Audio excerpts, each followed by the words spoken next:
안녕하세요. 오늘은 가게가 아니라 집에서 영상을 이렇게 찍어 보도록 하겠습니다. 네. 그동안은 제가 이제 계속 가게에서 장사 얘기를 했었는데, 장사 얘기만 하니까 좀 지루하기도 하고, 이제는 좀 다른 주제로 좀 영상을 종종 찍어 볼게요. 띵띵띵. 그래서 오늘의 영상은요, 정말 한 끗 차이로 나를 주인공으로 만들기도 하고 나를 찐따로 만들어 버릴 수도 있는 내 옆사람의 중요성에 대해서 이야기를 해보도록 하겠습니다. 네. 사실 저 같은 경우는 가게에서 사람 상대를 계속 하다 보니까 안 그래도 손님들 때문에 피곤한데 밖에 나와서까지 피곤한 사람들을 별로 만나고 싶지가 않거든요. 그렇게 좀 인간관계를 조금씩 정리를 하다 보니까 인간관계 때문에 쓸데없는 감정 소모를 한다라거나 스트레스를 좀 받는다거나 뭐 그런 일들이 좀 덜한 것 같아요. 뭐 쓸데없는 일들에 치중하지 않고 제 일에 조금 더 집중할 수 있는 시간을 조금 더 갖게 되고 좀 더 나은 사람이 되는 것 같다는 생각이 들더라고요. 그래서 제가 지금 하고 싶은 이야기가 내 옆 사람이 굉장히 중요하다라는 얘기예요. 네, 내가 만나는 사람들이 나에 대해서 부정적인 신호를 보내는 사람들이냐, 아니면 긍정적인 신호를 보내주는 사람들이냐에 따라서 나라는 사람 자체가 굉장히 달라진다라는 거죠.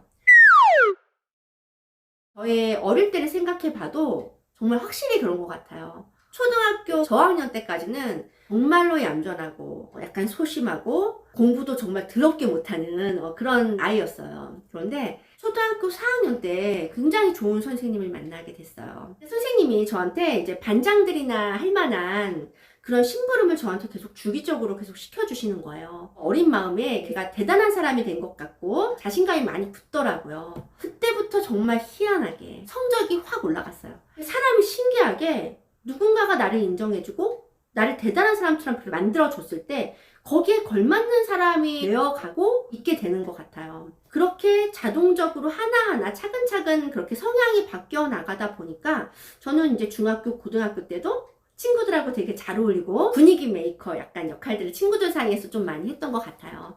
그러니까 저는 학창 시절에 그런 사람으로 쭉 자라왔기 때문에 그때 그 학창 시절 때 만났던 친구들을 지금 만나도 저는 그렇게 분위기 메이커 역할을 하고 오락부장 역할을 해요. 그리고 그 친구들이 저를 생각했을 때도 저는 굉장히 재미있는 아이로 각인이 되어 있기 때문에 무슨 이야기를 해도 사람들이 그렇게 깔깔대고 웃는 거예요. 나를 어떤 시각으로 바라봐 주느냐, 나에 대한 반응을 어떻게 바라봐 주고 어떻게 호응을 해주느냐에 따라서 사람 자체가 완전 달라지는 것 같아요. 제가 실제 약간 그런 게 뭐냐면 저는 편한 사람들을 만나고 저를 좀 잘 알고 저랑 친한 사람들을 만났을 때는 그렇게 하염없이 웃긴 사람이에요. 그런데 좀 불편하고 어색하고 좀 힘든 자리가 있어요. 그런 자리에 갔을 때는 그렇게 제가 말을 못해요. 이렇게 완전 180도 다른 사람이 되는가 싶을 정도로 완전 다른 사람이 되어 있거든요. 이게 그 옆 사람이 굉장히 중요하다라는 거죠. 옆에 사람들이 어떻게 펌프질을 해주느냐에 따라서 나라는 사람이 완전 다른 사람이 되어 있게 되는 것 같아요. 사회에 나오면 너무나 다양한 사람들 만나게 되잖아요. 그 중에는 좀 무례한 사람, 나를 좀 깎아내리려는 사람, 뭐 그런 사람들을 만나게 되기도 하죠. 저는 좀 기본적으로 굉장히 친절한 성격이거든요. 뭐 서로 막 이렇게 깎아내리거나 비난하면서 어울리고 이야기하는 게 제 취향이 아니에요. 가끔 뭐 텔레비에서 보면 상대방을 좀 깎아내리면서 개그를 치는 그런 예능 프로가 있잖아요. 전 그런 걸 별로 안 좋아해요. 그러다 보니까 제가 그런 성격이다 보니까 누가 저를 이제 공격을 한다거나 그러면은 제가 그게 이제 좀 상처를 받게 되는 거죠. 스트레스도 받고. 그리고 그런 사람들이 있는 그런 무리에 가게 됐을 때는 조금 소심해지고 조금 말을 좀 덜하게 되고 그렇게 되더라고요, 사람이. 누군가가 반응을 이렇게 해줘야 되는데 받아쳐주는 사람이 없을 때 그럴 때 말이 좀 잘 안 나오게 되는 것 같고 심지어는 받아쳐주지도 않고 부정적인 반응이 왔을 때는 그 다음부터는 입을 다물게 되는 것 같아요. 뭐 예를 들어서 내가 이제 어떤 엉뚱한 농담을 했다. 나도 엉뚱한 농담을 해놓고 너무 어색한 얘기를 했나 이럴 때가 있잖아요. 이럴 때 저랑 친하고 저를 좀 좋아해주는 지인들을 만났을 경우에는 이런 엉뚱한 이야기조차도 좀 그렇게 애가 엉뚱하냐 너 진짜 웃긴 것 같아 이렇게 저의 엉뚱한 농담조차도 특별한 매력으로 승화시켜주는 사람들이 있어요.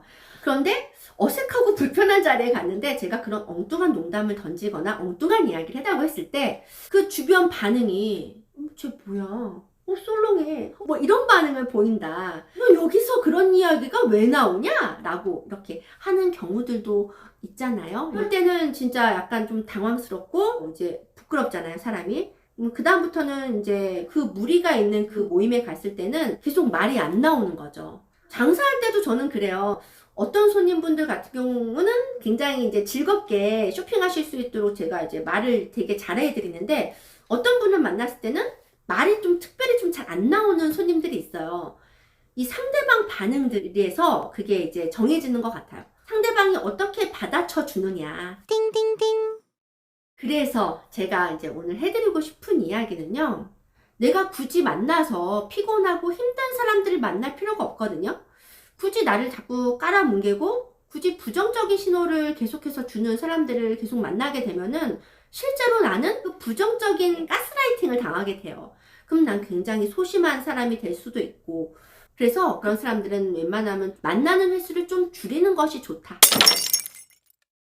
내가 좀 뭔가 자존감이 올라가는 사람이 되고 싶다. 이럴 때는 나한테 긍정적인 신호를 계속해서 보여주는 사람을 계속해서 만나게 된다면 나는 실제로 그런 사람이 된다라는 거죠.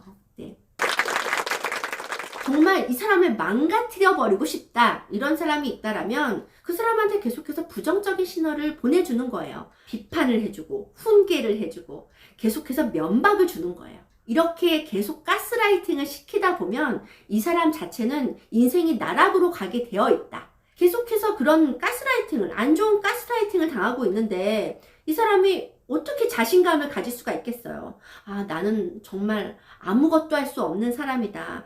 나는 하는 일마다 아주 못난 짓만 하는 사람이다. 나는 정말 계속해서 이렇게 혼날 짓만 하는 사람이다. 이런 생각을 갖고 인생을 살아가는데 무슨 일이 되겠어요. 정말 나락으로 빠질 수밖에 없겠죠. 가끔 이런 경우들이 있잖아요. 너를 위해 해주는 이야기야. 이렇게 훈계를 해줄 때가 있잖아요. 하지만 그 훈계가 독으로 다가올 수가 있다는 거죠. 내 옆 사람이 정말 잘 되기를 원한다. 그렇다면 훈계보다는 감싸주기를 해줬으면 좋겠어요. 훈계를 계속 듣다 보면은 사람이 계속 변명이 늘어나요. 변명을 계속해서 하게 만드는 사람을 만나게 되면 그 사람 앞에 가면은 나는 위축이 되는 거예요.